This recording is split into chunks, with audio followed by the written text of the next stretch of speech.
Hey guys, welcome into the Pug Reborn channel. Today we're going to be talking about Call to Arms Gates of Hell Conquest mode. This guide is going to be for beginners, like you just picked up the game. I'm going to be giving you more of a familiar look at this Conquest mode and what to be looking for in-game, little tips and tricks. Now, I will be doing a separate video for the Germans and Soviets, so stay tuned for those. Those will be a little more in-depth on the actual factions themselves. And yeah, if you do like this content, please let me know in the comment section below. Hit the like so that way I know to continue to make these videos. So one more thing, timestamps are below. So without further ado, let's get into the video.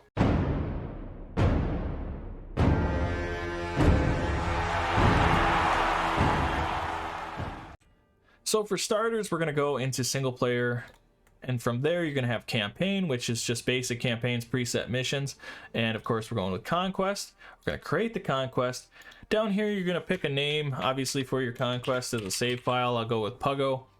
And then you have the factions. Now, there are technically 3 factions by the time you probably are watching this video. As of now, there's only Germany and the Russians, and so there will be a third one that is Finland coming out later on, but again, probably by the time you're watching this, it'll be released. Now, the thing you need to know here is the difficulty ramping. For starters, easier modes, you get more resources to start, including tech points, which we'll go over in a little bit, and the enemy gets not less units to throw at you, but lower tier units to throw at you. The higher you go, the less resource in terms of difficulty, the less resources you have, tech points you have, and the enemy throws higher tier infantry, artillery, and tanks at you. It can, like, the difficulty ramps up pretty heavily, just as a heads up. The campaign size itself, the thing I guess I could tell you about this is if you want a smaller campaign, you're not going to be able to like see all of the tech tree, and I think that's probably the biggest downfall to the smaller campaigns. But if you're just looking to get like infantry and a few tanks, few types of tanks and stuff to face the enemy and just get through it, that's a great way to start. But for me, I like doing large campaigns so I can really test out the tech tree or have the right units depending on the map itself, which we will go over in a different video.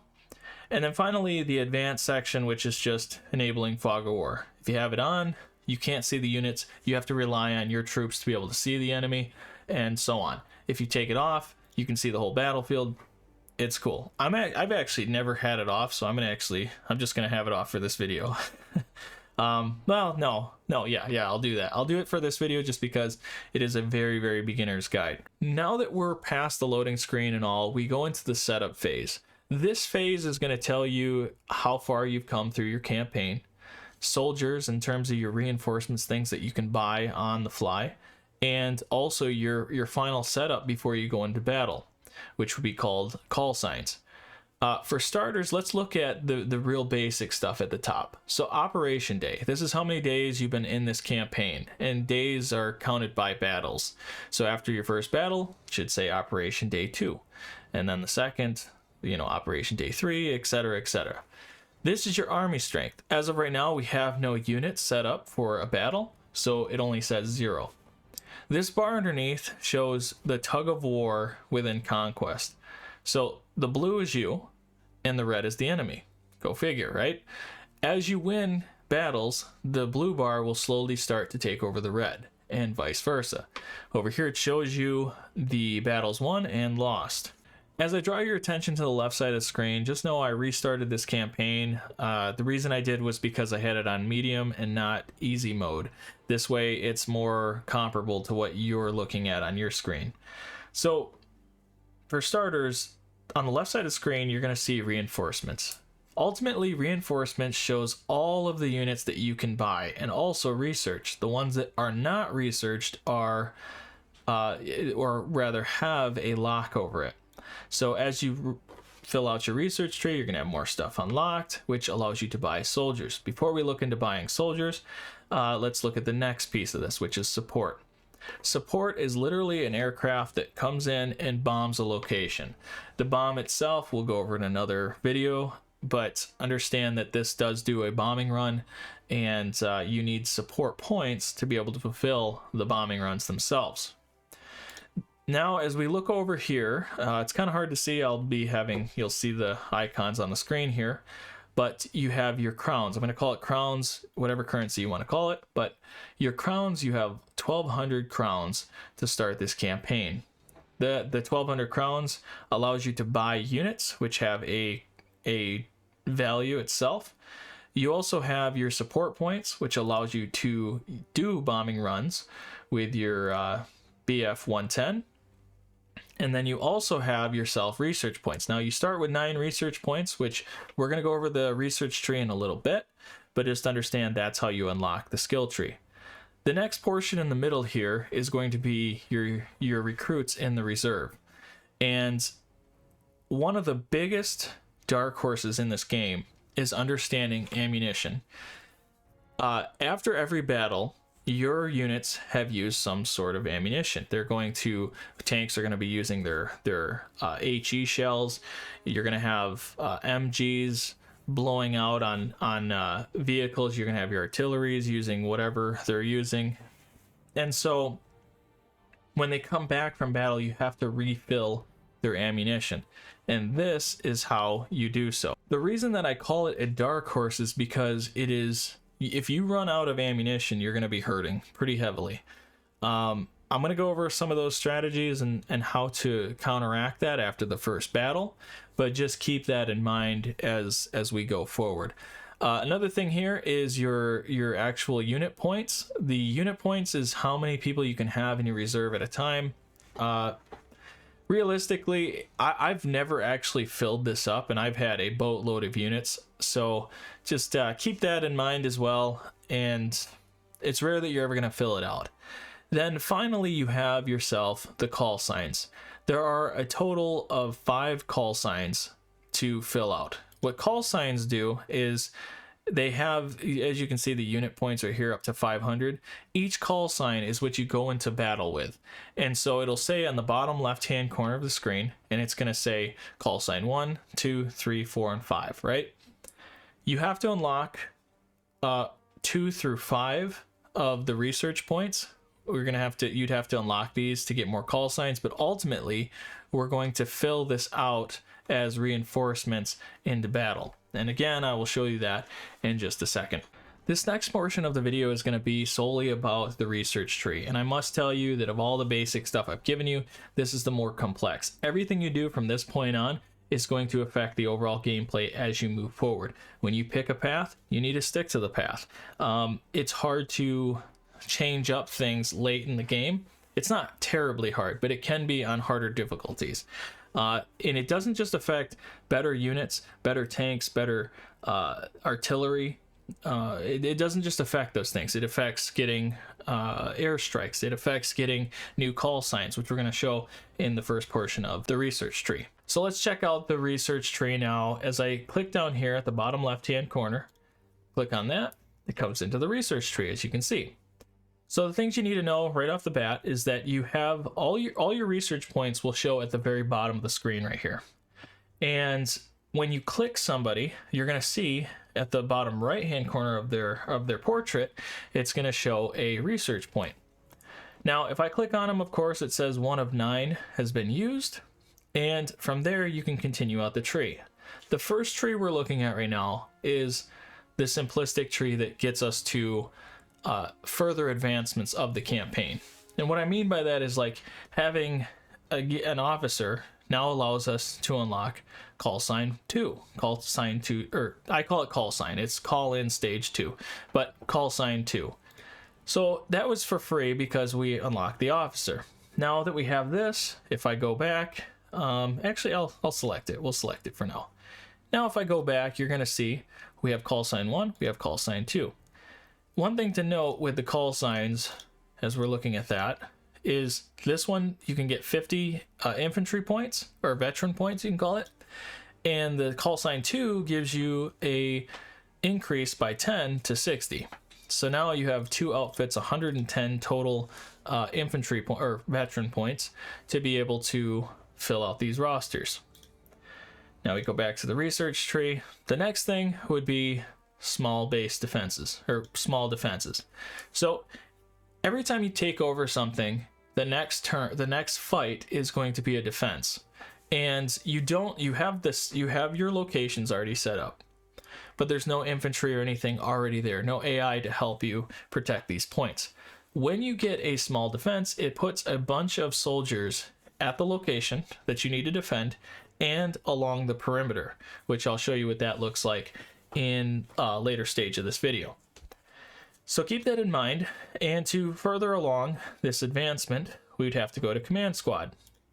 As I click on Command Squad again, it unlocks Call Stage 3 and then Medium Defenses. And you can see that they go further in the actual point category. Like, to get Medium Defenses is going to be 5 points. That's quite a bit.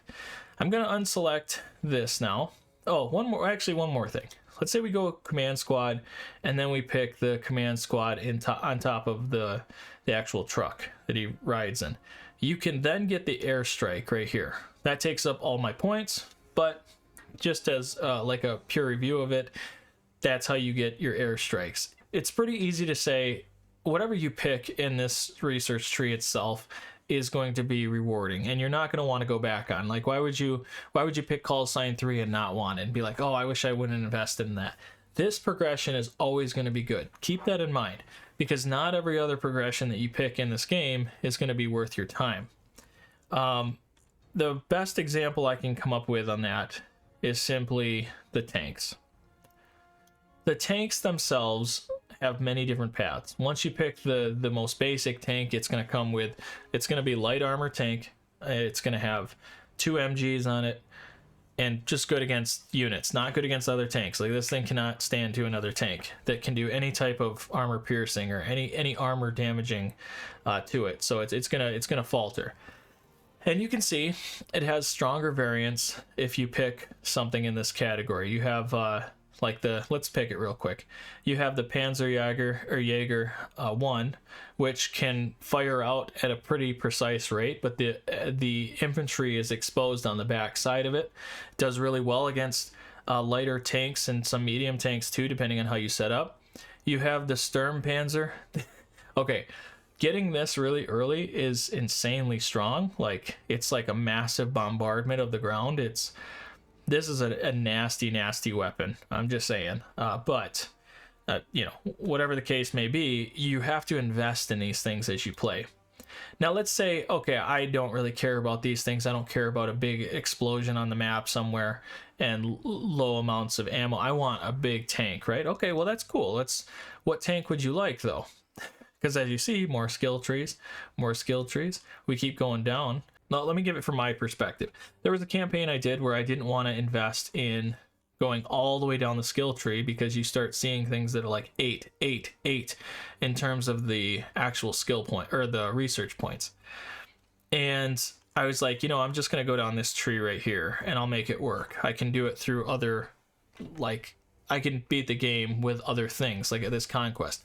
So I started going down this path, and I got to the Jägerpanzer 38T, and it's a great tank. It's very armored in the front, but it doesn't have a head that can turn and attack things, so you're always constantly dealing with the actual tank tracks.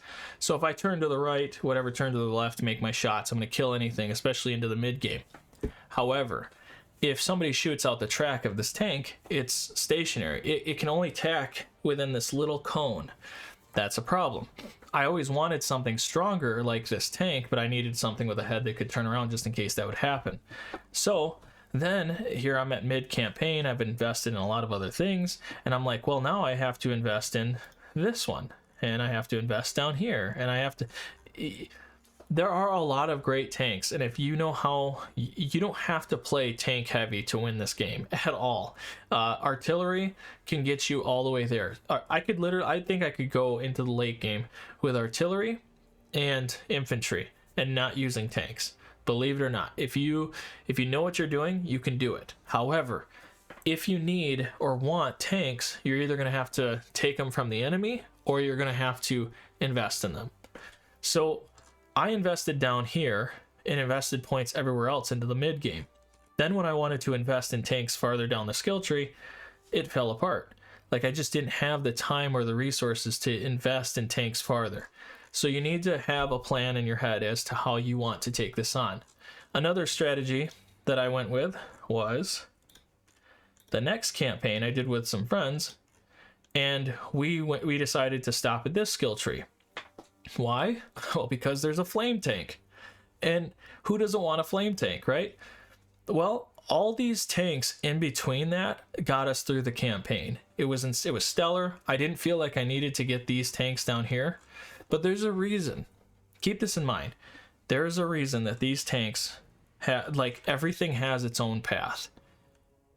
If you want the best of the best tanks in the game, Germans were known for it. Okay, they were known for their freaking the Tiger, right?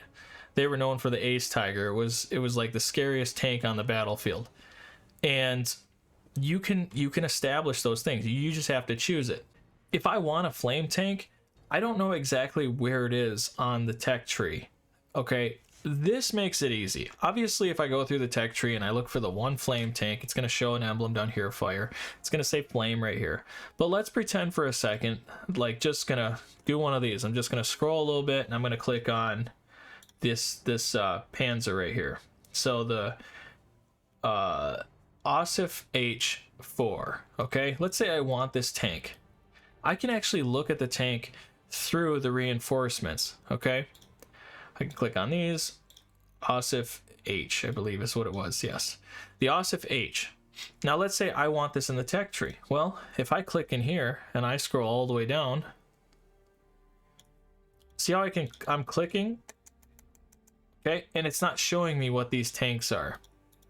Like, it's not showing me, right? I can read the headline of it, but if you're just going through the tech tree, you want to know what tanks you're about to unlock so that you can effectively set up a good group of men, a good group for your call sign.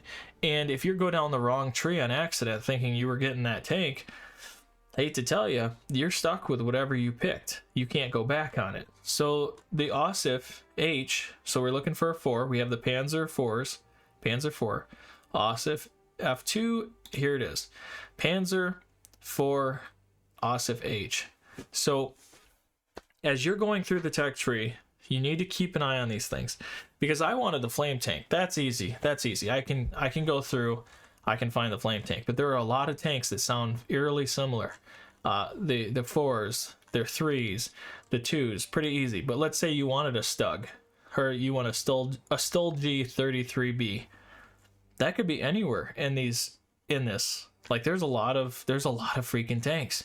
That's one thing this game does a great job with, is having a whole variety of World War II weaponry. You saw how wild the tech tree was with the tanks alone. The same thing can be applied to infantry. And as you see on the screen, I already bought one infantry already. A new squad is the Pioneer Squad. I'll explain that in a second. But there's two ways you're going to play this game, I feel, that I've noticed from people that I've played with, or just my mindset going into a new campaign. You're either going to focus a lot on upgrading your infantry to have guys that are better equipped, have way better stats in terms of shooting. So like they're going to get a lot of kills. They're going to do very well against infantry, or even against light, medium, heavy armored things, devices. You're either going to want to go that route, or you're going to want to go for quality over quantity, or you're going to want quantity over quality. And what I mean by that is like having a squad that has all the abilities of a really good squad, a squad that has upgraded guys and can kill anything, but has more of the equipment and, you know, they'll get there type of thing. Just know that every infantry, like infantry in this game, can be just as good as anything in this game.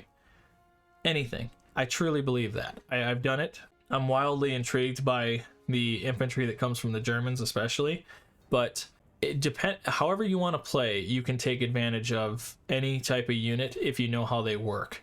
And so let's look at the quantity over quality. The first thing I'd say is the Pioneer Squad. Pioneer Squad is the first thing you can buy, and it comes with a bunch of infantry that have, like, the one guy has an SMG.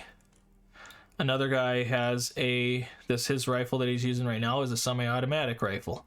Good for mid to long range, or mid range, I'd say. You have a bunch of other infantry that have bolt action. You have a guy who has a flamethrower. You have a rifleman right here who's got an AT rifle, and this rifle in particular is really good at taking out tracks. It's good at taking out light armored vehicles, hitting people inside of a tank, killing operators. If you get behind about any tank, you can kill them with this rifle. You also have yourself the MG guy and 2 guys that can assist him. I don't know about the assistant. They just have they have ammunition on them if he runs out, so keep that in mind. The main thing here is that you have these infantry that do not have a lot of skill. If I go over here, we'll go into the skill portion in a bit, but as you can see, 2, 3, 3, whereas you could pick a different squad. That's the quantity. You can just get a bunch of Pioneer, get them out there, they can do everything, right? Or you can go for a really good squad like excuse me when I do say these guys, because I don't speak German, so but the Fallschmäger the Fallschmäger, however you say it. So you saw the other guys had, depending on the category, 2 skill, 3 skill, right? And then you have these guys who have rifles. This guy has a grenade launcher essentially on the end of this other gun, and his skill level is 5, 6, right? Really good. It comes with 2 MGs, and even like imagine having an MG operator that can hit everything. They have a 6 for their MG. He also comes with a, I'm not sure what that is on his back. There's a few guys that have that. I just noticed that. They have their shovel tools, all that good stuff. But the point still remains, you're getting a squad with better guys altogether. There also comes with a sniper here, so you get a sniper within the squad. Okay, but you get the idea that I'm trying to present here, is that it's quantity over quality or quality over quantity. It depends on how you want to play it out, and their skill tree has so many different units, so have fun, pick what you think is best. You can also get units that have armored cars. So if I can't go down that skill tree, can I? How do I get it? This way, this way, this way. Now I can unlock, so like I can get a rifle squad inside of a truck without having to buy a truck. Transport stuff. I do apologize if this is going a bit long for people here, but just understand there's so much to learn in this. It's a skill tree. You pick something, you keep going. As the campaign goes on, you can't refund those points, so you got to be careful about what you're picking.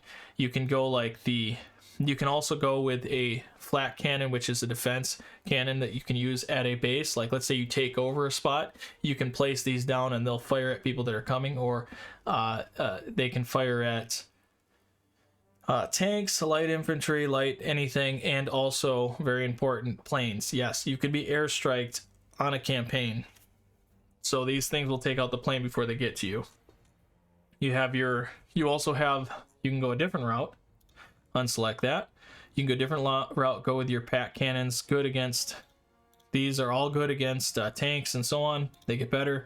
Or you can have your mortar team, your housers. Everybody loves housers. Gotta love housers. Rain hell on your enemies. Massive explosions. It's fantastic. Light vehicles, and then back to tanks. So that's the research tree, guys. Let's check out the next portion. With the research tree out of the way, now we need to pick our actual units. And I skimmed through to get a better idea of what I wanted to grab to start. And the first thing I'm going to grab is this 2.8 cannon here. It is a nice weapon for all around units, so we're just going to use that for our setup, at least for defending or grabbing a point defending. Excuse me. We already had the Pioneer squad selected, so we'll keep that. The one thing that most will probably tell you is to get yourself a transport truck. For starters, I'm going to avoid that for now, just because it's the first campaign, nothing crazy. The next thing I would like to grab is I'd like to grab a light vehicle.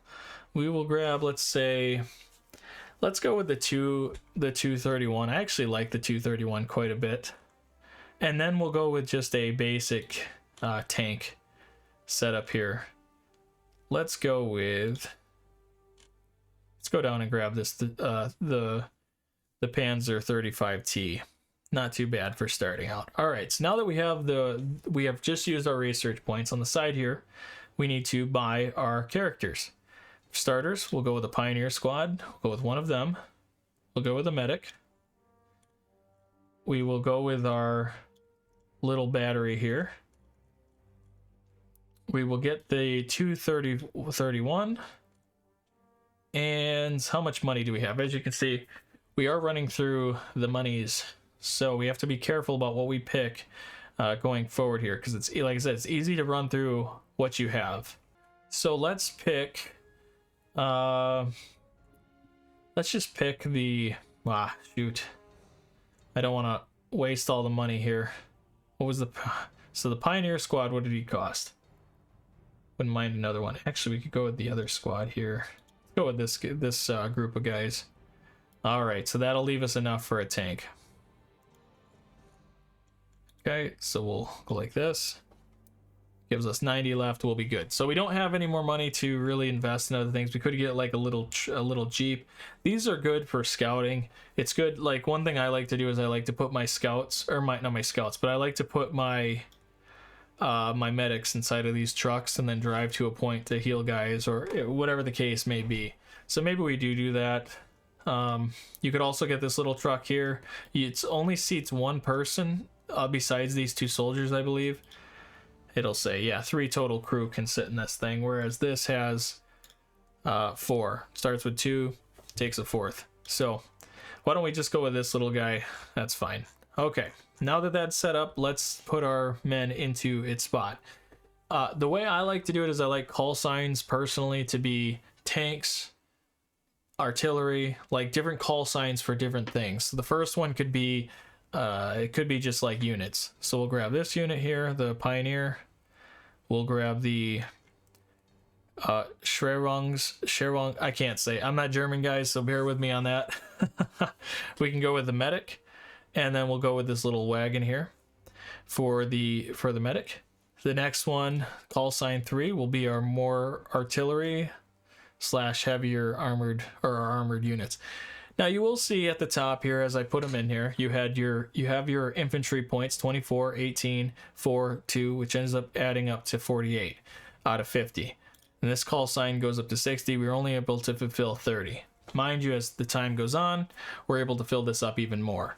Now, with that out of the way, the next portion I'd like to talk about is the actual units themselves, to have a better understanding of what you're grabbing with these tanks, vehicles, and soldiers. So let's start with the actual soldiers themselves. We already looked at some of these guys, the quality over quantity thing, but understand that when you click on a soldier, I'll try to be quick about this at least. When you click on a soldier, you can see their veterancy. You can see the XP that it would take to level up. And yes, your infantry level up as they kill things. The longer they live through battle after battle after battle, the better they get. You can turn these guys, this game is insane in that way that you can level up everything. Every time you level up, you get a skill to all your weapon skills, which increases your accuracy down here in the corner. So you can see if this guy picks up an MG on the battlefield, he's only got like 0.23%, or so look at it from a percentage of 23% accuracy compared to a rifle that has 78% accuracy. So you can see how important it is. As your levels get higher, the accuracy grows up. I could be wrong about the actual percentages. I just want to get that out of the way. All I know is that the higher the better. Next thing will be mechanic. Every infantry only gets 50% the mechanic abilities. So if an enemy tank or your tank gets not completely destroyed but can be fixed, these guys, you can send your infantry to go fix them. However, they only get, this for sure is 50%, the actual speed to fix things compared to tank crew, engineers, etc. Right? Anything that comes out of a vehicle. Those guys have 100%. They can go twice as fast at fixing things. But if you absolutely need it, you can use infantry to do that. It tells you the weapon, the MP40 submachine gun.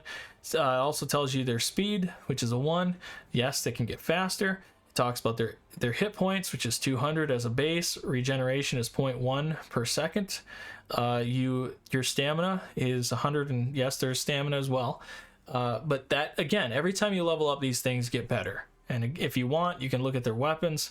You can see the muzzle speed, the fire rate, the actual magazine, the 9mm. You can look at everything. Their DPS. You can look at the health damage, magazine size, reload time, everything, guys. The distance at which you can see how much damage it drops off. It's unreal. The bullet spread. Everything you want to look at, dude. This game, guys, this game has all the outlets to let you know exactly what you're getting. So if you really need to know a soldier, how good they are, that's how you're going to do it. Now, comparison to this other soldier brace, these are the first soldiers you get, have the same skill level, tells you the weapons and everything.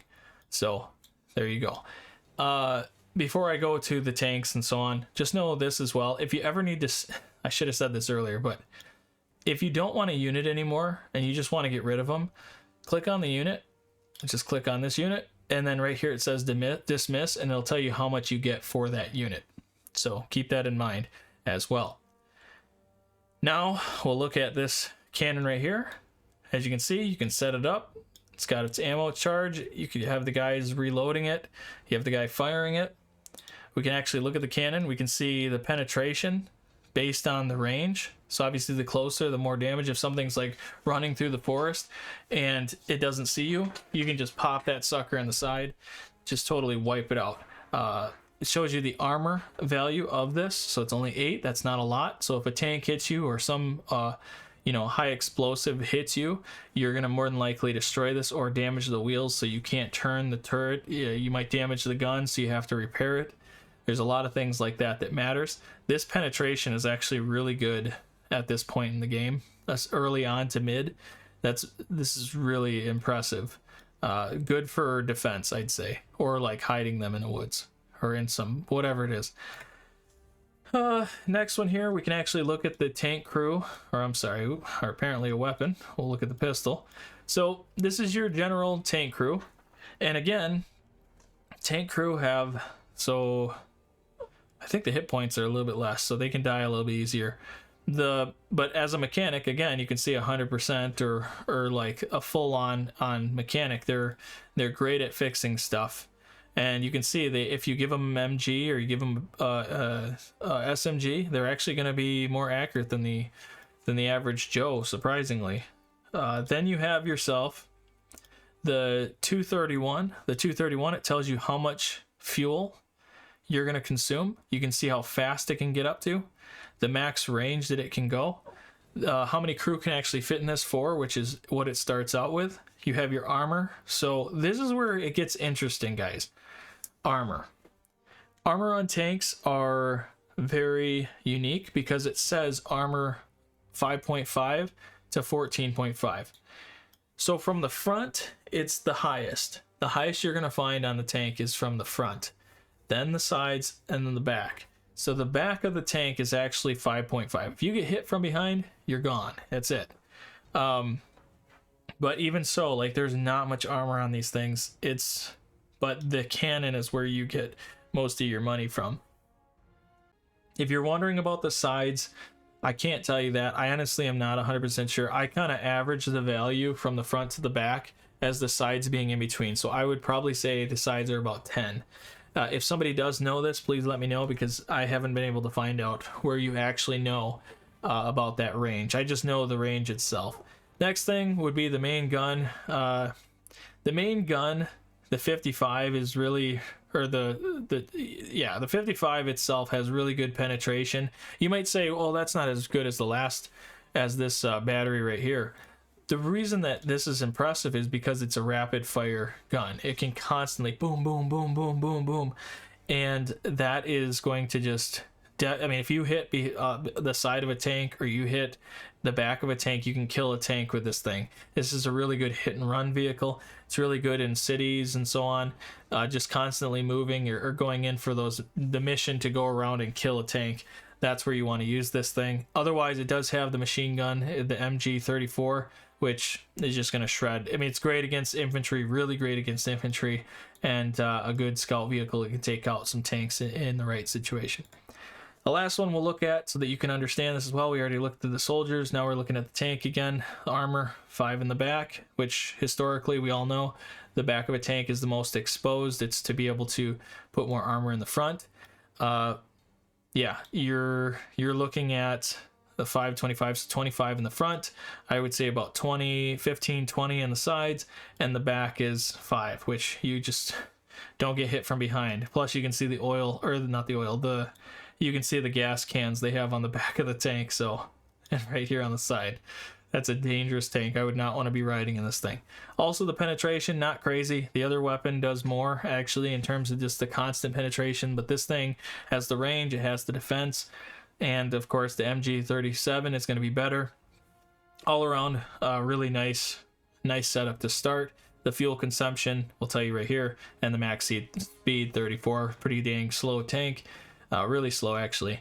But yeah, just giving you a basis, guys. I know it is, yeah, it is what it is. And again, you can dismiss it for 236 if you want to move on from this tank down the road. All right. The last thing I want to show you before we get into combat, and we'll see how the battle goes, if there's something noteworthy that I can show you. But if I go here, see how this is the support tab of the call signs, and you can actually queue up your airstrikes in this tab here, the same way you would with your reinforcements. And we have 5 points, so that's where that would come from if we wanted to bomb something. Okay, now we go to the campaign setup. As we select the campaign, you're going to see this is the general campaign map. At the top it says strategic map, and it says attacking. Always look at this. If you walk away from your game, you come back, always come back and look at that top, because you might be defending when you think you were going to be attacking. It always alternates. You attack, then defend, attack, then defend, attack, then defend. It's going to constantly be in that cycle, but I've had it before where I just didn't look and forgot, right? The next thing here would be, this is really the map that we are constantly moving from left to right. Our HQ's to the left, their HQ's to the right. Right here are the actual missions that you can choose. The first one, let's just kind of look at this here. We'll look at what it looks like. It says risk, 2 stars. The next one says risk, 1 star. Technically, that's supposed to tell you how risky it is to do this mission. I don't know how it bases itself, and I don't know what type of units that makes the difference, if it's just more reinforcements or what. If somebody does know, please let me know, because usually I play in normal, and I played hard as well on the campaign map. And honestly, I'll pick a 3-star now, not caring about 1, if it means that there's items that I want more out of that map. I say this simply for the fact that I just haven't noticed a difference. I don't know that the difference is in the risks. I have never noticed a difference in risk. But if you feel more comfortable just going with 1 star, by all means do so. The next thing it says, the enemy. Obviously, we're going to be taking on the Soviets. Same thing down here. But understand that when the new faction does come in, Finland, we're going to see that icon as well. Below that is the actual reward. The reward is $600 and a 1 extra research point. Same thing with this mission. They gave us 2 of the same missions, just different locations, different setups and stuff, different terrain. And then finally, and understand this as well. When you do take over a spot, don't worry about just that reward. You're going to get that reward, but there's also, you're always going to get more than that. That's just what you get for taking this location on, like the extra perk on top of already getting ammunition, money, etc. You're going to get more things besides those items that it says. Next to that, it says season. Doesn't determine the map, but it does determine the literal season that you're going into. This one here looks like maybe summer, springtime, and this one here is definitely fall, because everything looks more fall-like. So if that matters to you, great. If not, great. So let's just, for the sake of the stars, right? You're starting out, you go with this one. You can see how these lines connect when I pick one or the other. Once we take this over, this will still be open to be taken over, but it changes location. It doesn't always stay to the same reward and everything. Just keep that in mind. So once we pick it, press confirm, and now we can start the campaign. Now, the battle location will always come up after the fact.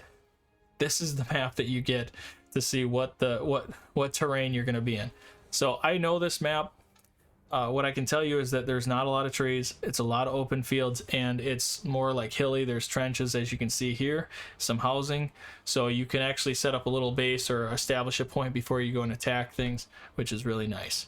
So I hope all that does help. The next portion of this is going to be some of the fight, and then finally we're going to talk about the ammunition and how you have to refill things, and then defending mission and doing the same thing. So there's really a few more parts to this.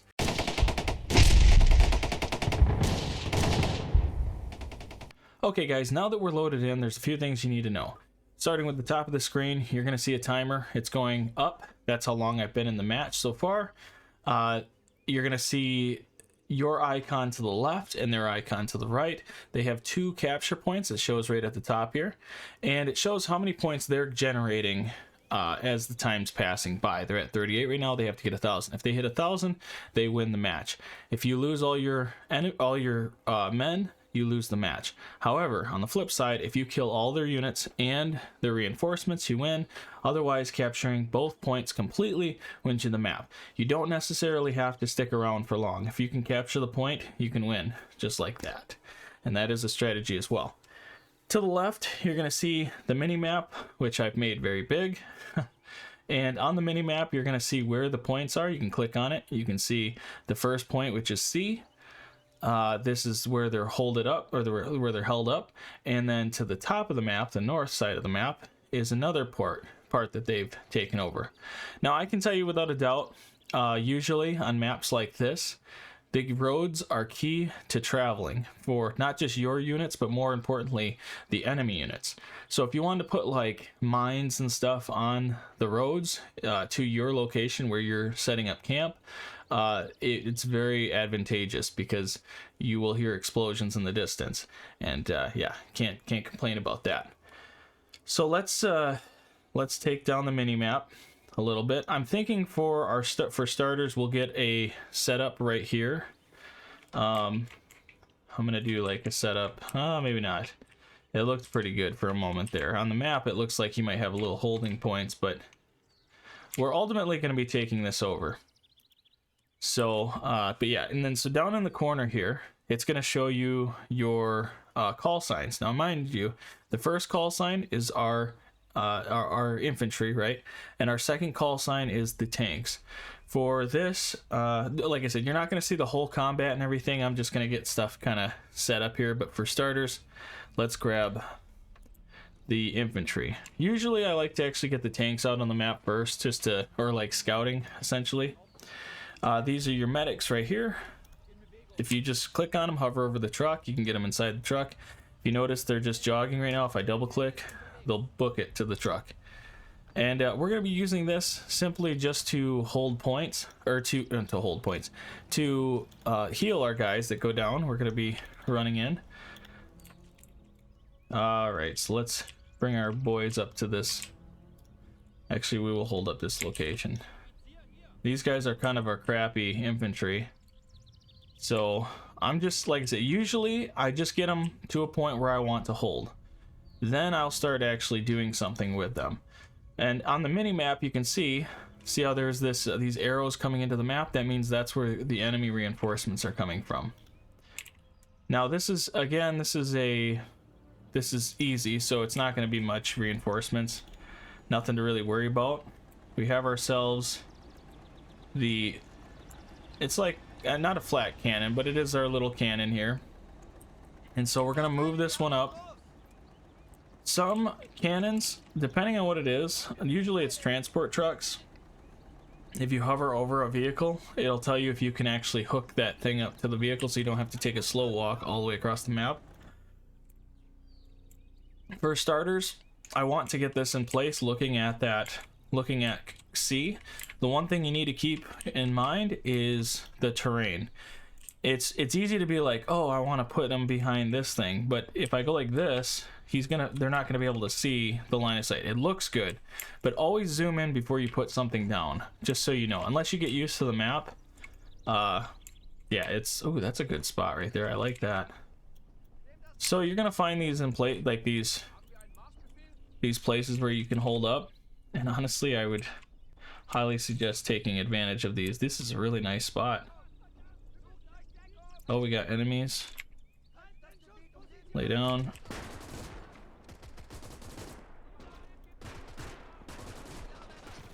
I have these guys kind of move up a little bit.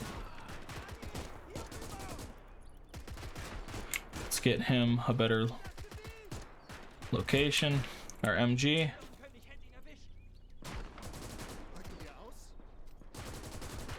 We don't want to have our guys too caught up. You see how he's like laying on the logs here. This is pretty nice. Okay. Okay, we got our cannon. He's shooting at him now.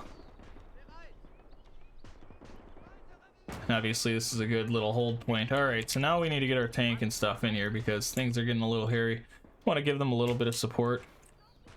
And there actually was a soldier right there, go figure. That's funny. And we'll get our back. We're gonna take this over. Third person view, just in case you don't know, is E. So if you press E, you can get into this mode. This actually, to me, it sucks. I've seen a lot of people play this game and they like this mode because you can have like an overarching view. Ooh, we might need our medic here in a second.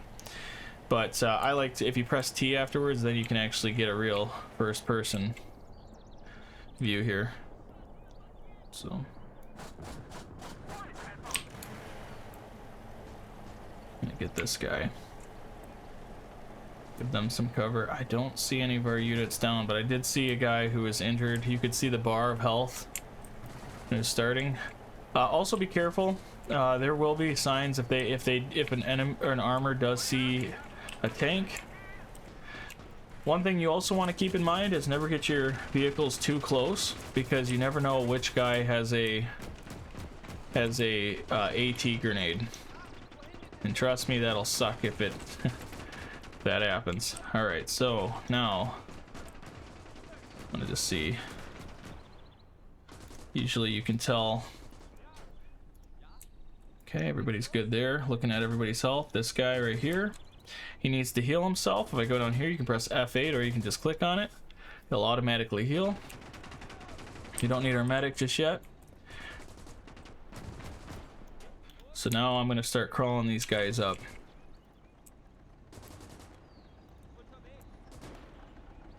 I think we're good. There's guys on the back side which I know about, but I think that we're gonna have... Okay, he's healing himself. Alright, so now... What's going on here? Turn.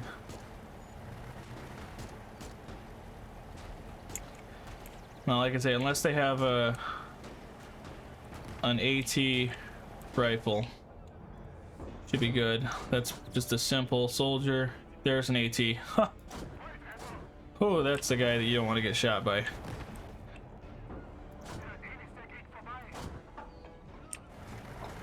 And these rounds are HE rounds, high explosive, so it's like a little explosion when it does hit their body, so you can actually do damage to guys nearby. Oh, the soldiers are over here. This is a nice little location to take over. All right.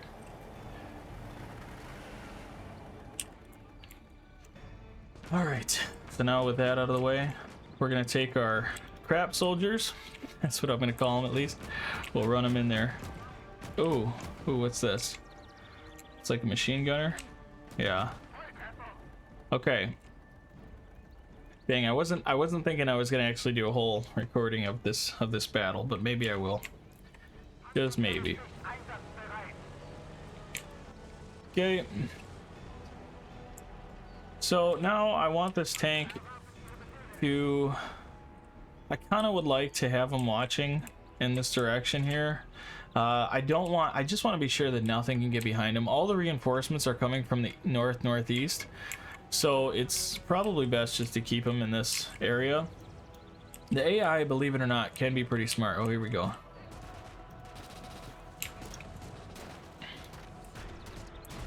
What's this all about here? Did you run out of ammo, bro? So if I press I can see, yep, he ran out of ammo. So now I need to figure out who his assistants are. Nope. AT grenades, that's nice at least. Nope. Oh wait, yes, this guy. So this guy is the assistant to the MG, and he has the ammo that you need. So all I have to do is come over here. If I hold down X, I can look at him, double tap, give him all the ammo that he needs, exit out. Just exit out completely here. So now he should be good. Actually, we need to switch. So if I double click this, boom, he'll switch. Now he's reloading. All right. Let's get him over here, kind of watching over things. In fact, I really like these barricades just because they crouch. It's better. It's kind of a better setup. We'll have this guy help him out. Maybe like right here. Just kind of be eyes on the situation. I'll take these guys and I'm gonna actually, I'll have them look in this direction because there are enemies over there. What is going on here? Okay, that's just a scout that they had by C.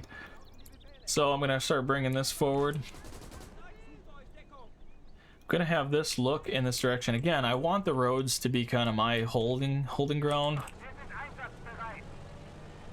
And well, I'll be honest, I'm not confident in this tank. This is not a very good tank, but for what it's worth, it's one of the better ones starting out, especially on your first mission. So this one you will be scrapping quite early, and we'll give them a little bit of a barricade there. Okay, so now we're starting to get a little better setup. Get him over here. We got our two guys. Let's get him in the bush here. Now, I talked about in my infantry guide about how you want to use scouts and stuff. We're going to be doing that in just a second, just so that everybody knows. I'm going to take these two units.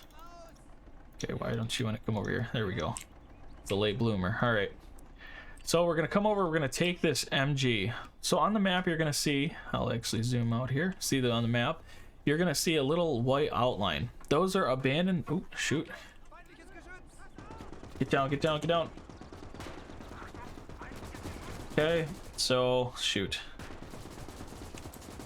I don't know if he's gonna be able to be saved. We're gonna go out here. Okay, he is. He's healing himself. All right, so that was a bit of a hairy situation, but you can see why. If you press Control, you can jump down. You can get down pretty quickly. Again, we want to look at the terrain. You see how it's a little bit dipped. This is great for tanks, because now that I'm lower, now I'm less exposed. And it can protect us. Oh, here we go. So I keep seeing them coming in from this location over here. So why don't we get some of our guys? We'll just get like 3 guys. We'll bring them over this way. And we'll set them up by the boards. The crouch position for me, I think, is my favorite. Compared to standing and stuff. You can get high walls where it's alright. It's all good. Works out good. Ooh. But anyways, besides that, let's go in. See this? See, you see a weapon icon on the ground here? You can pick up those weapons. You can pick up any weapon off any body, but this one in particular is a grenade launcher. And so why don't we what is it? C. Okay, there we go. It wasn't coming up for a second there. All right, so now we have ourselves a grenade launcher. After this mission, he'll hold on to this thing. So he's using this kind of as a primary for now. Keep him back a little bit. We're gonna take 2 soldiers again. We're gonna run up. We're gonna grab their MG that they were walking in with. Then we'll do the same thing here with another guy. Unfortunately, this took a little bit. We're kind of, well, there's more guys over here. I'm looking for all our soldiers, what we all have to defend. And I like to have a lot of soldiers. I'm a soldier. I like soldiers. So now that we have, once we take over these MGs, now we can obviously use them against them. And when we leave the map, we get to keep them as well. Again, the terrain is kind of crappy for these guys. But let's move these guys up while the other ones are. Let's see here. So yeah, you can take on. You can see the widespread of this, and part of it is some of these guys aren't good with MGs, so you got to expect that a little bit. I'm gonna actually use this gunner here to get closer like this. We're gonna start right here, and this MG we're gonna use inside the base here once we get these guys killed. I just don't want to get killed trying to... Where are these guys at? There we go. Okay, there's a little guy behind the rock, a little spotter. You will notice like some of the cool little things like a ricocheting, like bullets ricocheting off the ground. That's always cool. Bring our medics up. Now for a scout. In fact, because actually I want to keep these pioneer squads close, but gonna get this guy again. We'll have this be our scout right down in here at the bottom, firing mode. We're gonna switch him to fire, return fire. So he's gonna scout for this MG. And we'll probably start moving this up as well. I'm gonna move the light tank around the backside. Light tank. Just we'll call it light vehicle, I guess. Has the properties of a tank, I guess, with the high explosive rounds, rapid fire, which doesn't actually, I don't know. Losing my train of thought. Point is that light vehicle. All right, so spotter ended up seeing me. You can see them off in the distance here. They're all watching me. Aha. But what I want to do is it's kind of like, think of cavalry, you know, like you want to get them around the backside, and like all these scouts back here too. But never, like I said, this could be more of a dangerous spot, because if there is people close by like this right here, like if he has a AT grenade, which happens more often than even I'd like to admit, like it's not a good situation for you. Right, let's move this inside the base here. Oh, okay. Got our first mortar team. Get down. Okay, we got a first mortar team. So this is where it gets pretty interesting. Let's move you guys back. This is not what I was hoping there. So why don't we counter them a little bit? Okay, so he's kind of our eyes at this point. I want to see if we can't see this mortar or this artillery.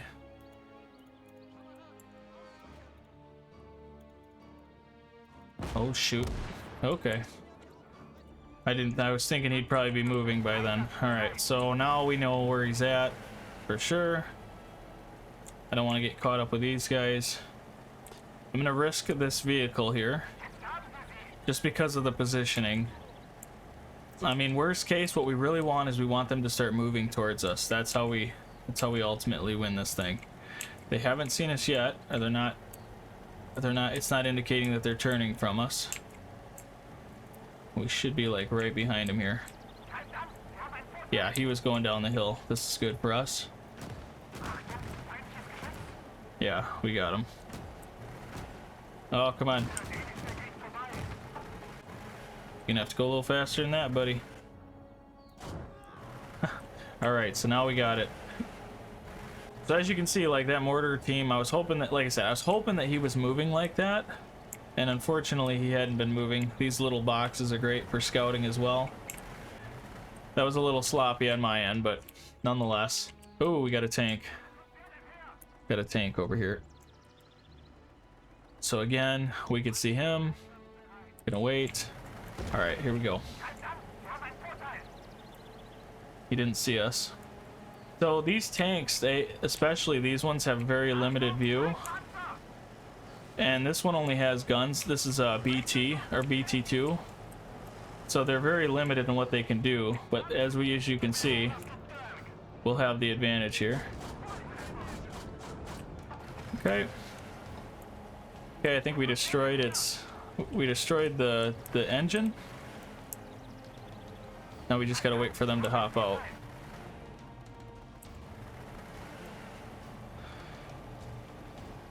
Yeah, they better get out of that thing. Anytime now.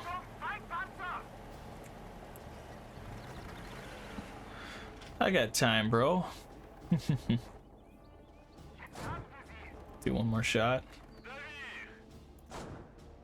Maybe we can kill whoever's inside. Oh, somebody's running towards us. Nope.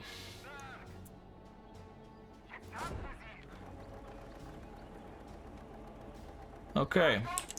So I'm pretty sure the engine got disabled, and because the turrets... Oh, shoot. No. Stop. We get it.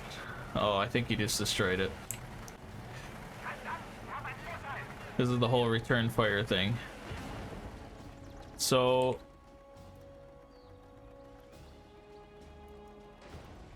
I don't think we can save it. Yeah, it's gone now. Unfortunately, I was hoping that if you wait long enough, they'll hop out. But... yeah. That didn't work as I was hoping. Because then we could have actually fixed the tank. Took care of it. And now you can see why I like this vehicle. It's not crazy, but you can... it's very fast. It'll get you where you need to be. And can do some damage. I mean, you get behind any tank, just about any tank, if you can just hammer on their backside, you'll be doing just fine.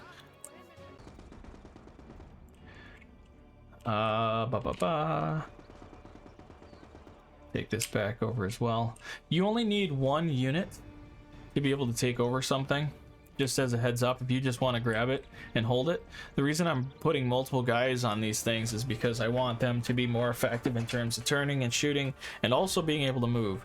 With 2 men here, you can move, but it's slower, less efficient. So one thing I'd like to do here is I'd like to get this up on the ridge here, and let's actually see. We don't need to actually see over this hill. That's the beauty of this artillery, because it has an arc to it. And I'll show you how that looks in just a second. Okay, make sure that these guys aren't getting hindered by anything. They're not. They can see the whole field. This is nice. Now, when you find a spot that you really like with your artillery, one thing that I suggest is going down here. You're going to go to the special options. Oh, I'm sorry, not special options. Yeah, it is special options. Okay, this one doesn't have it, but usually you can get barricades.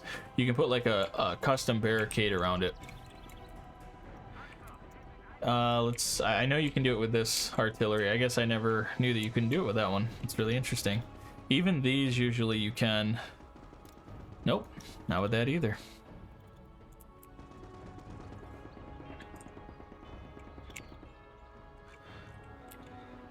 We're gonna put this here as well. This guy ran out of ammo. They're all just running out of ammo now.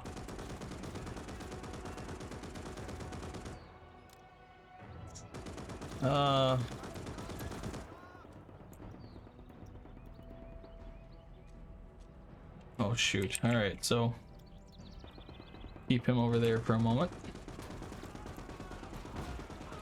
Okay, we have our first mission to save. Where is he at? Right in. Oh, of course, there's a tree in the way.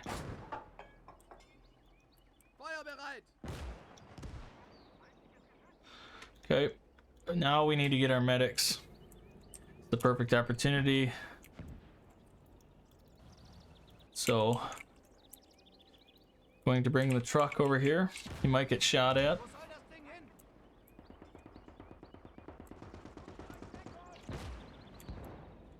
Get our tank to move up as well.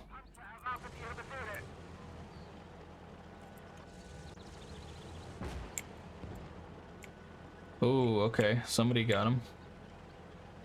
76 killed him.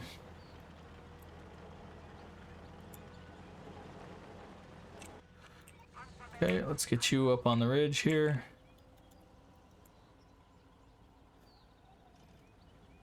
All right. So now that they're about there, oh shoot, keep going, keep going, keep going. Okay. The medic is now here.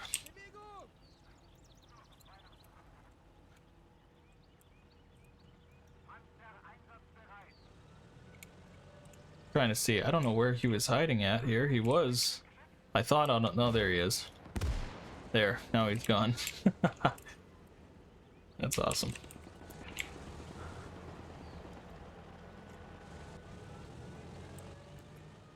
All right. Now that he's better. Okay, we'll put him back on the gun. The medic. We'll get back in the truck. And now we will move the truck down in the valley, because there's not really much you have to worry about down there, it seems. I mean, unless they bombard and they can see you. So like, here's a situation where,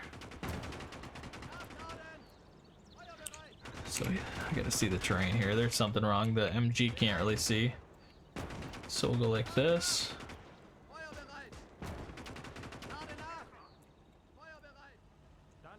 Okay.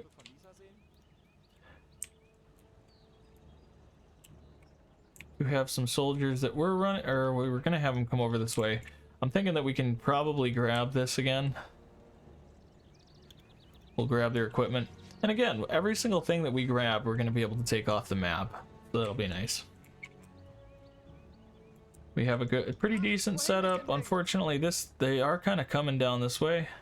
I mean, they're coming from both ends, but it seems like this is the way that they're kind of hitting us a little harder. So, all right, now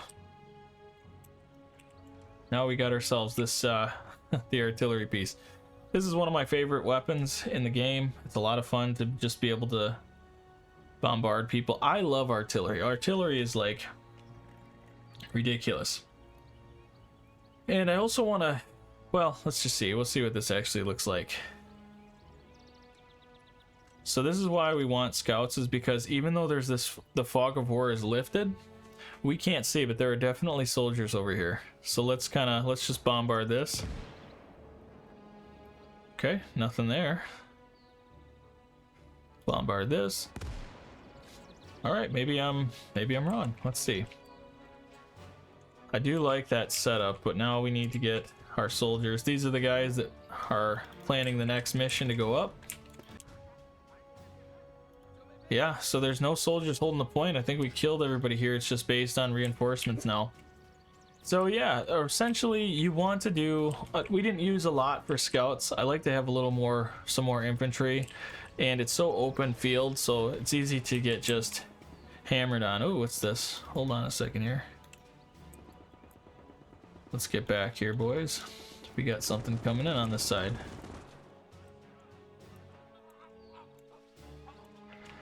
All right, and again, if we just want to take this over, guys that don't have any ammo left, great opportunity to grab some more equipment. But sadly, there wasn't much for equipment.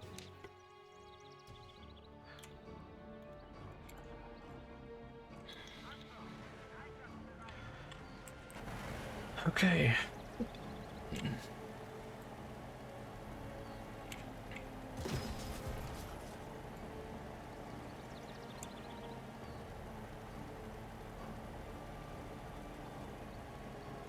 So we'll start taking this point over, guys. Pretty simple. Like I said, this is way easier than what I'm used to. Which, hey, just learn the game, man. This is not an easy game to get into at first. And I say that because you don't know, like, things can go south fast. Like, let's just be real. If anybody who's played this, you know, like, all of a sudden you left guys unattended, they got killed. It's a messy situation.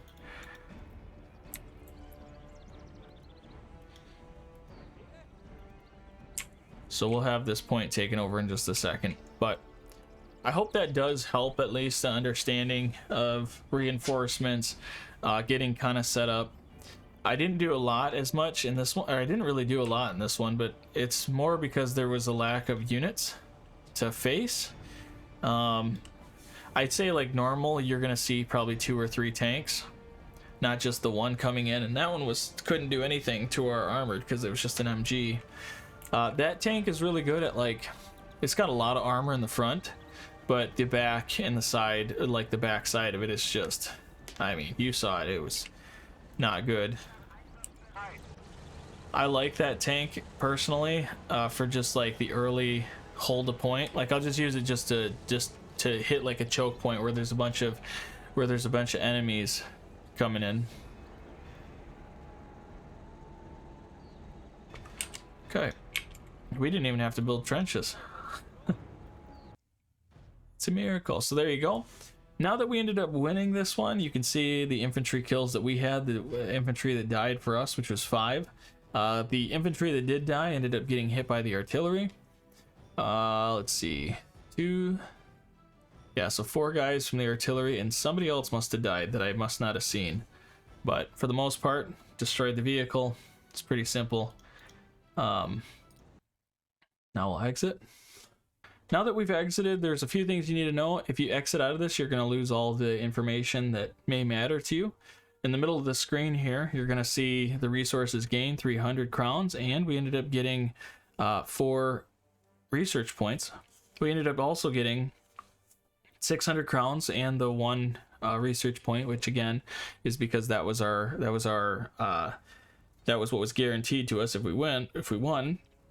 We have the payback as well. That was just based on the friendly bonus, it looks like. If we go to the game result right at the top here, you can see again the information that was just shown before. You can see the infantry in terms of like what they killed, the best units, of course. This the 231 ended up killing 36 units, 1 vehicle, score of 22. So the people inside of the engineers actually get upgrades because of that. Then you can see like the units, I don't know if that's just like the time frame. Well, the MP is what it costs for us to get them out on the field. And then finally the history, you can see how everyone died if you ever want to look back and see what happened. So like right here, okay, the Maxim. Yeah, the Maxim ended up killing one of our guys. I remember that. Okay, another one here. So that makes sense. And then captured flags at the end. So there you go. Now let's check out the resupply stuff, the stuff that happens after the mission. Ammunition is one of the biggest things you need to be aware of in terms of after the battle. As you can see right now, it says we need 262.5 ammunition to resupply, and to resupply in terms of the damage of the actual equipment is going to be 120. Now, if you're going to resupply, I highly suggest you resupply all of your units by clicking this, not just doing individually. And I'll show you what I'm talking about. So right here, we have this squad where we lost 3 guys. To resupply, we would need 15. We could just do a simple resupply right here on the actual unit. The problem is there are a lot of units in the game that or a lot of vehicles and so on in the game that might not tell you it needs a resupply, but it comes up in the resupply all. So my suggestion, instead of doing a resupply for 1, is get rid of units that you don't want. Perfect example, let's look at this tank. Let's say that we upgrade to a better tank.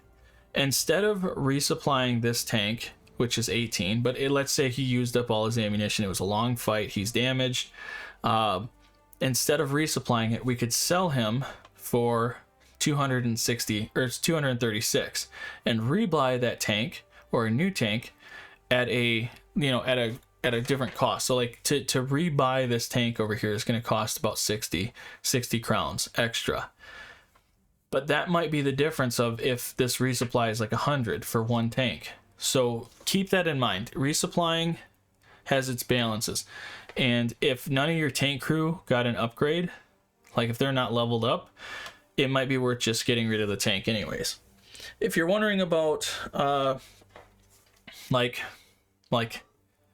okay, let's look at it from this standpoint too. You see how we ended up taking over these Maxims. And we have 4 of them. We don't need all of them, right? But if I click on it, it's clicked on, it only costs 4 crowns to resupply. Or I can sell a few of them because I know I'm not going to use all of them. Or I could just steal them on the battlefield. So what I'll do is I'll dismiss. See this next one? Dismiss. Don't need this one as well. Dismiss. And now you can see, look at the resupply right now. It's only 75.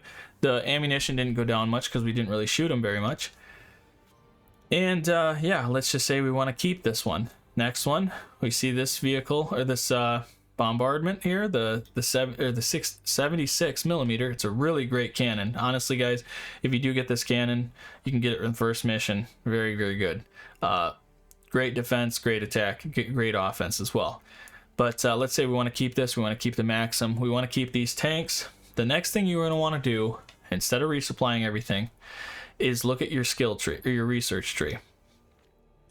Now, you're probably wondering, well, why the research tree? Why not just do the resupply?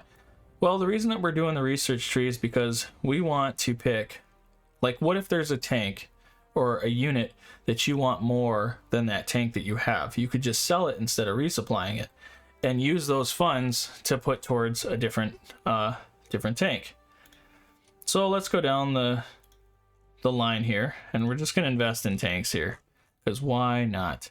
Granted, I will say usually at this point I do invest in artillery, but because we got one artillery, I'm willing to let it go.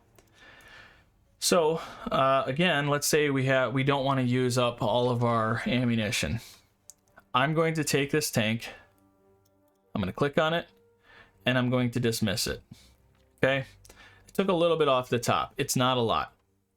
This weapon right here, the 2.8, not much of a resupply, but let's say we didn't want it, we could just sell that as well. Not going to do that, but now we're going to buy tanks that are better. We ended up getting more funds that can allocate having these tanks. Let's go with, yeah, we'll go with another one of these. So now we have 2 bigger tanks.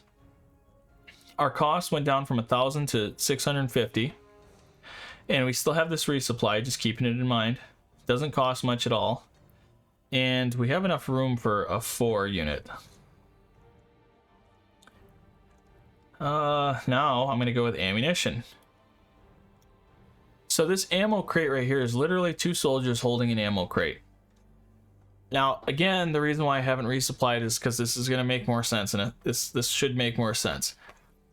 Ammo crates, if you run up to a vehicle, it has like a radius around it. And if you run up to a vehicle, or you have it as a supply point where everybody's going there, or you keep it by artillery, they will constantly feed all the ammunition out of that box. The reason that's important is because at the end of the mission, if the artillery didn't use all of its ammunition or cushioned a lot of it based on this crate, the crate costs nothing in terms of ammunition to refill. And the equipment actually has a full refill already, so you don't have to worry about the steep curve of this. That may not make a lot of sense, but I will show in the defending mission that's coming up. So now we have our tanks, we know what we want here, we have our soldiers. We're not really doing anything special there, so let's do a resupply all. Okay, I got an idea. We're going to take off the ammo crate, we're going to take off the 231, and then we're going to put in the 76 millimeter. This cannon is going to be great for defense, so we'll start out with these. And then on the flip side here, we're going to get rid of the wagon, and we're going to use the ammo crate. So now when they spawn on the field, we can get the ammo crate right to the defenses. Let's look at this one more time. We're going to go to select campaign. There's only one campaign to go with. This one is an ammunition campaign, as you can see. It has the reward for doing this is going to be 600 crowns and 500 ammunition. And again, this will help bolster our ammunition for the long term. I'm putting a lot on ammunition, but guys, trust me, this is a big deal. And a second ago too, it did say defending. Remember, we're always attacking and then defending, attacking and then defending, attacking and defending. It goes constantly loops.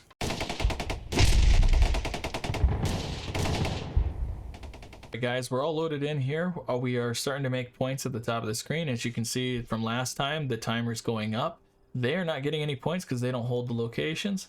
2 locations that we do have is D right here, which oversees the woods, and we have C, which is a windmill.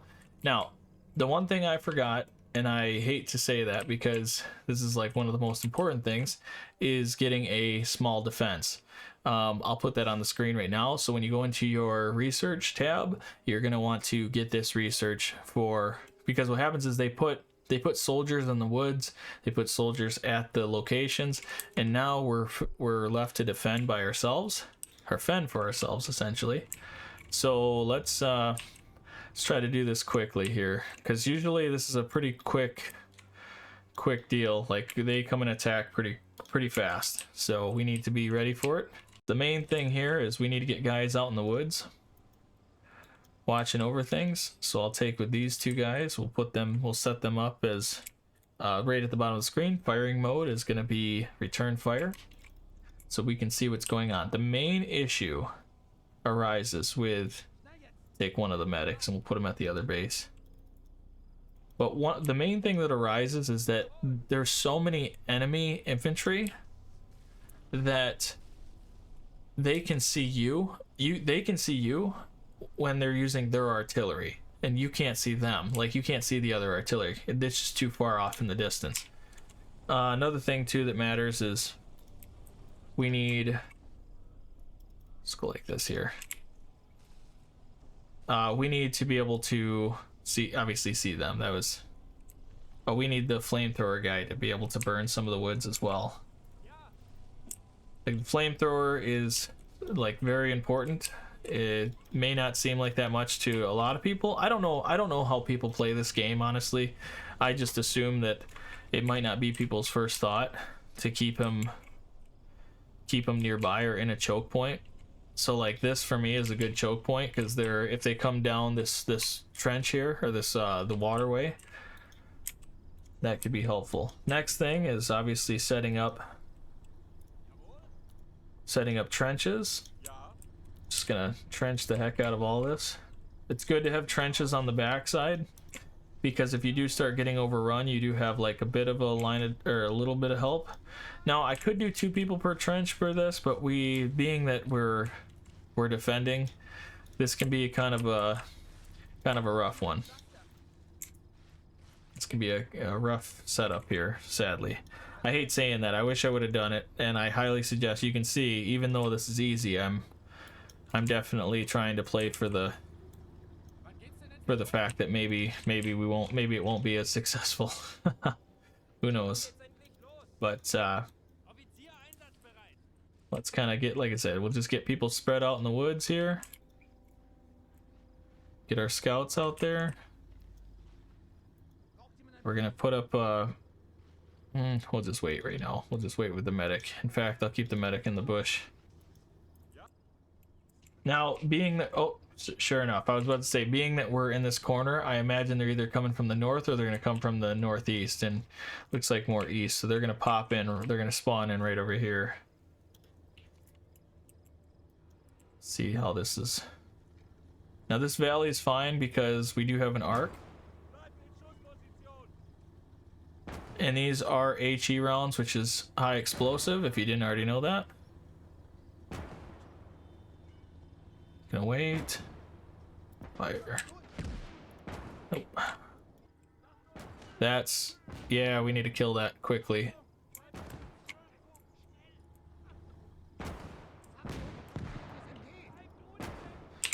Come on, kill him.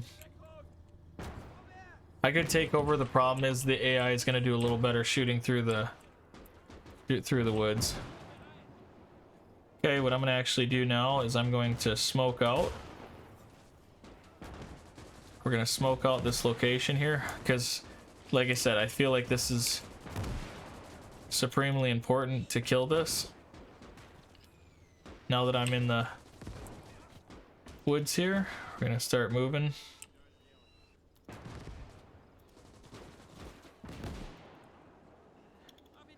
Okay. If he dies, it's worth it.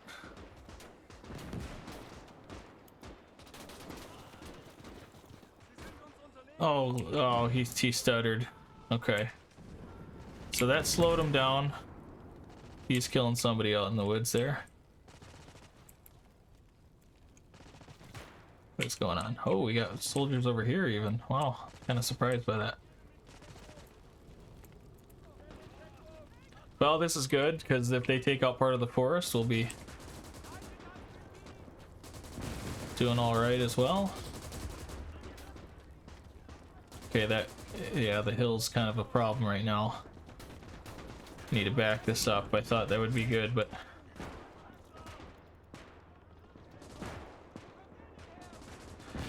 okay.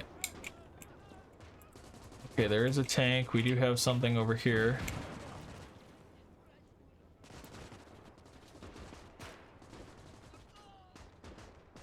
Oh boy. Gonna block their line of sight.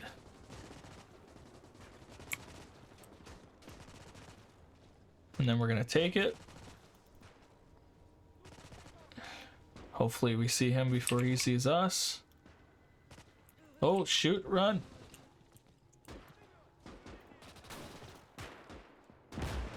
Okay, we're just gonna grenade him. Grenade him. Come on, grenade him. Oh, he did it just in time. Oh man, the timing of that. Unfortunately, but you can see how like the smoke and stuff is obviously important. We do need to get another soldier out there. I hate doing this right now, but we need more men out here. We'll just kind of take our time and then... Okay, I just told him to shoot that guy. But did you notice how that soldier ran right through and didn't even see him? Like, that's what I'm talking about. That's like that's the part of this game that gets really, really fun and so on. Okay, we gotta get him out of the way. So hopefully that soldier doesn't shoot us. Yep. We'll get him into this bush here and then maybe heal him. Really want to get him in that bush. I don't know if I'll be able to do it, but yeah, looks like I will.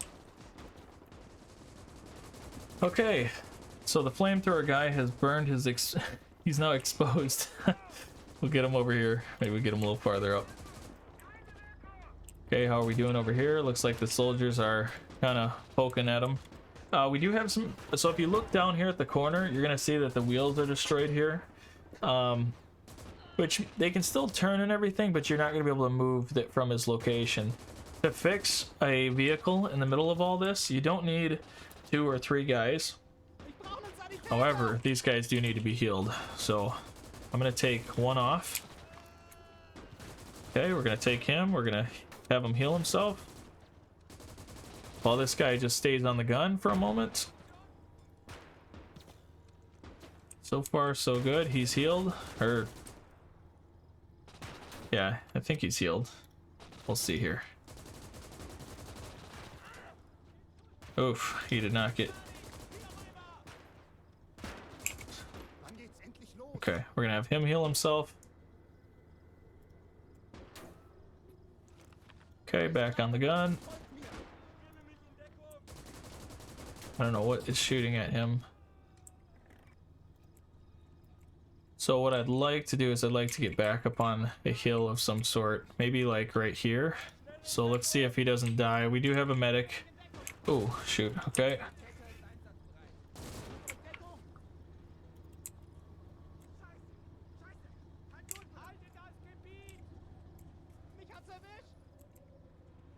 Okay, once he's healed, get him back inside of his foxhole.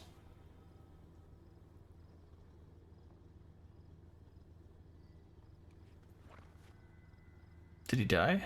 Oh no, he's still there. Looked like he didn't want to move from his position. Okay, then I'll have him heal himself, get the medic back. We could go over and heal these guys. For now, I'm just gonna wait, see if one of them does drop. Let's see, do we need another man on here? We'll get another man on this just in case. Yeah, go on here, please. Okay, we do have another... Oh, geez, okay. Where's our... We want to go up, because remember, they have a range that they can see.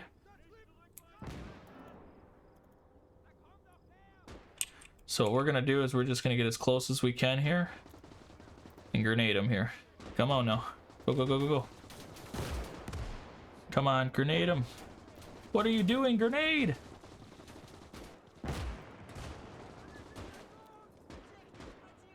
2 grenades. I think it's because I was clicking on the actual tank. So now I'm getting back in a bush. We're gonna heal. And this is what I'm... Oh, shoot. I didn't realize the soldiers were so close. Okay, well. But I'm sure that this is showing how important this is. Now, I could go out on a special mission here, and I think I might do that. Actually, I will.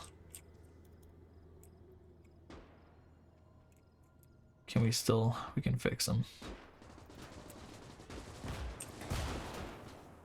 Okay, good job. And even so, see how the medic's being able to see all these guys? It's okay. And lay down, lay down. Heal yourself first. Okay. Okay, and then heal this guy. Now the beauty of this... Oh, I should have probably... I can smoke out.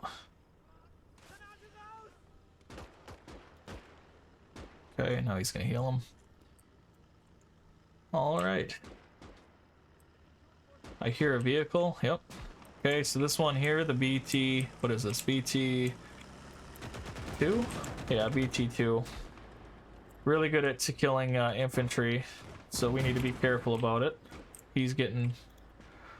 It's like he's getting shellacked a little bit. This is the one that matters, the BT5. Not a lot of ammo. Not a lot of ammo, or not a lot of armor, but man, this thing has some powerful... It's a pretty decent gun on it. Okay. Can we actually... Just gonna see if we can't hop in one of these. Alright, so now I'm gonna leave him there with the medic. We're gonna try to get out of here.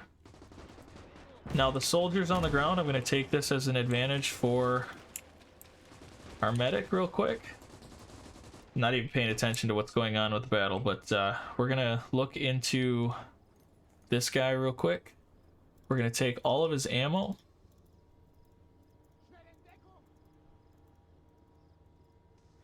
And I mean, we don't need... Oh, we could take the bandages, sure. And the grenade. Why not? Now that we're done with that, we're going to press C, hold down C, and we need to pick up his weapon. And honestly, I'm not sure if what weapon it was. Let's see. Okay. Yeah, so that's correct. So now he has better weapon. And we're gonna we're actually gonna keep him out here. Keep him laid down.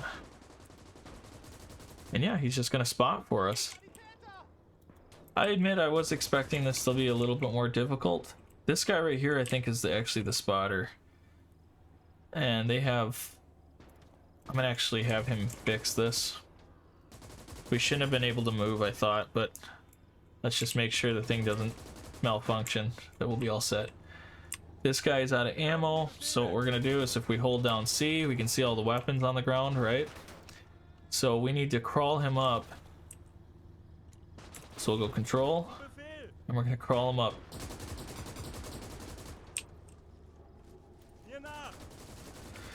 We're gonna go hold down X. We're gonna look at that body and hope to God he doesn't get killed as he's crawling up. There's a lot of stuff in the way. You notice no soldiers are shooting at him yet. And it's simply because he's behind cover. Actually, what we're gonna do is we're just gonna go like this. We're just gonna take everything he has, leave that over there, and we'll exit out. And then I'm gonna hold down X, or I'm sorry, C. We'll pick up the Mosin, and then back to I, and we will... There, now he has a Mosin. We'll get him back to his trench.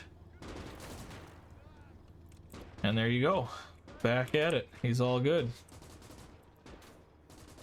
Let's see.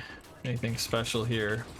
Yeah, I mean, it's literally the same things over and over, guys. Like, you just need to be on top. You just need to keep looking for stuff. I don't know what is going on. Are we really hitting a... Oh, we are hitting the hill still. Usually it's not that, we don't have that big of an issue with a hill, but... Alright, here's what we're gonna do. We're gonna put this on. We're gonna put this is a little more dangerous, but I don't like having my artillery up close like this, but I'm realizing we need to probably... How much ammo do they have? Oh, we won. All right. Oh, no, we didn't, did we? No. What the heck? I was about to say, like, that was pretty fast. I'm gonna keep the ammo crate by these guys for now.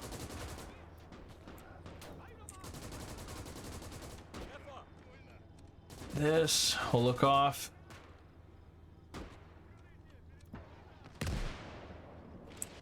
Take out some trees in the meantime.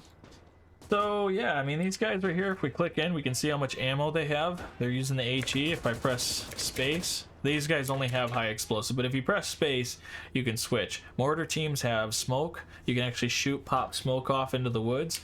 And I think I've already proved that smoke is so vitally important. Let's get this guy. This guy needs more ammo. Villains. We're gonna get closer and then...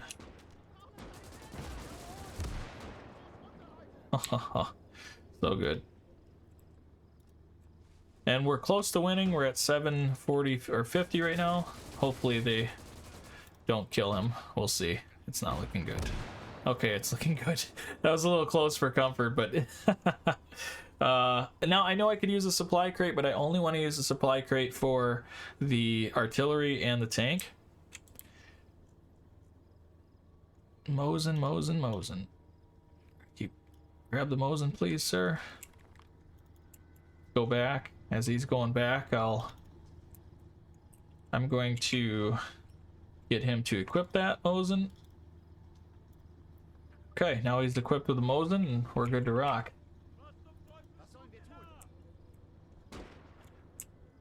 Yeah, things are looking pretty good now. I think we're hitting some good strides, and is this thing out of ammo, I wonder? I haven't been hearing it. No, it's still got some up there. Okay. So yeah, if you ever want to see again, just press I for inventory to see what they're actually working with still. You know, he still has 3,000 rounds now, and I think it's because we refilled them. So I'm gonna go back over. We're gonna drop the crate. I'll probably drop it for the last time, right? Oh, we're empty. Haha. Well, now the soldiers can help with... Oh, you gotta do this quick. Excuse me. Where is it at? I don't see him.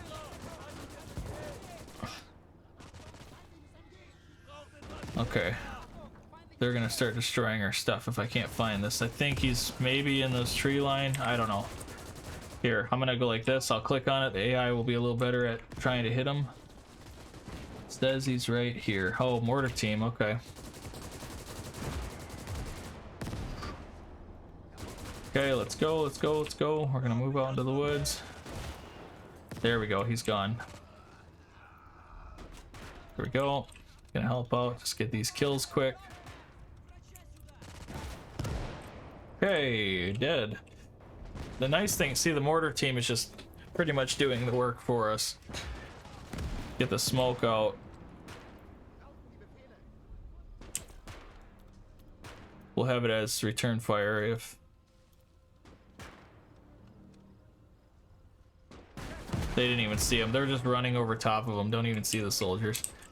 That is amazing. So we'll do this. I'm gonna grab one soldier, bring him back a little bit. So yeah, this is what I'm talking about, guys. I feel like there's no better example than what I've just shown today. In terms of why soldiers are so vitally important in this, in terms of scouts and being able to see everything. If it wasn't for these guys, like I'm telling you, things go downhill really fast. If you don't get a line of sight on the enemy, or especially artillery. Now that we're getting close to the end, I would like to take something of theirs, and probably this over here, because there's not really any soldiers coming this way. So I'm just gonna grab this artillery real quick. At the very end, as we get close to 1,000, I'm just gonna throw people on whatever I see, essentially, like this right here. That little Hauser. But yeah, taking just one person on there, you can take the artillery, you can sell it, you'll be all freaking, you'll be square. Oh boy.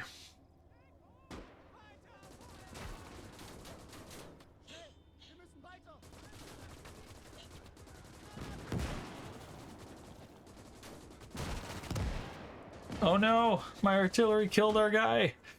No, no, oh no, I'm sorry. The PPD did. Okay, you must have turned and shot him. Probably wasn't a smart idea to grenade, but that's okay. As long as we get this this thing right here, I'll be good. In fact, I'm gonna do it right now, just because we're so close. Time flies when you're kicking butt. Come on, and he's...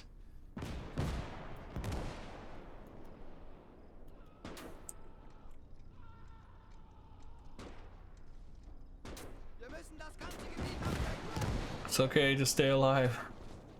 It's so damaged, the wheels are destroyed.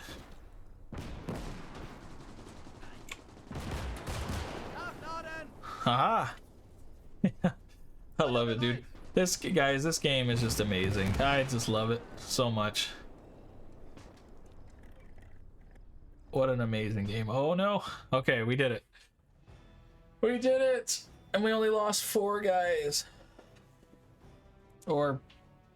no, we lost 9. Lost 9 men. That's not bad. Compared to killing 204 or 204. So now that we're back at the screen here, now we can look at what we've collected. We ended up collecting 300 crowns, 4 research points. We got of course the map resources, 600 crowns, and also 500 ammunition. Then finally the payback, which I think plays that risk factor bonus or whatever. That's we did end up killing one of our guys, the explosion out in the distance, right at the end of the battle. So we got 77 for that. I think there's other things that apply there. I'm not 100% sure what they are, but nonetheless, our total gain 977 and 504. So game results, you can see this stuff here, just the infantry who was the best. Wow. So our tank ended up killing 110 and 2 vehicles. The 76 ended up killing 61, which was, I mean, that's what I noticed the most. And of course the vehicle destroyed as well. Units, you can look at that too. The details of the units and what they killed, you can check that out here. The effectiveness, the Pioneer Squad, based on where they were at. So this unit killed 5 infantry by himself, and I'm pretty sure he was out in the woods. So just keep that in mind. Maybe it was the grenade that he used on one of the artilleries, who knows. And then of course the history of how everything unfolded. Now that we're done with that, I want to show you guys again the research tree. If you missed it, the small defenses, get the small defenses. That was a really dumb one to go into without small defenses. So that's out of the way. We select the research. Now going forward, we don't have to worry about not having reinforcements already there. Another thing that would be really helpful from here would probably be a field engineer, which gives you these free the anti-personnel, the anti-tank, and of course the flamethrower. You can use all those. There's an engineer little buggy that can go to a spot, and you'll be able to build more defenses and stuff with that. It's really cool, great opportunity to use, and yeah, just want to show that real quick here. And so now you're back to the whole resupply and getting everything figured out. If you want to keep things, you want to sell things, you can do that. We've already gone over all this, guys, so that is pretty much it. It's crazy to think that we're at the end of this video for a beginner's guide. I actually, in doing this, have felt just like this more connection and stuff to the game. It's really fun to do these guides, and I hope you guys are enjoying them as well. This one might have been a little more lackluster, but as long as you're learning something, that's what matters. If you guys do like this content, please hit the like, subscribe for more content like this. And the number one thing actually is to, in the comment section below, let me know if you're enjoying this stuff, if it is actually helping you progress your campaign. And if there's anything you'd like to see in terms of a guide, let me know in the comment section as well. So with that being said, guys, thanks for coming out to the Pug Reborn channel, and I will see you in the next one. Bye.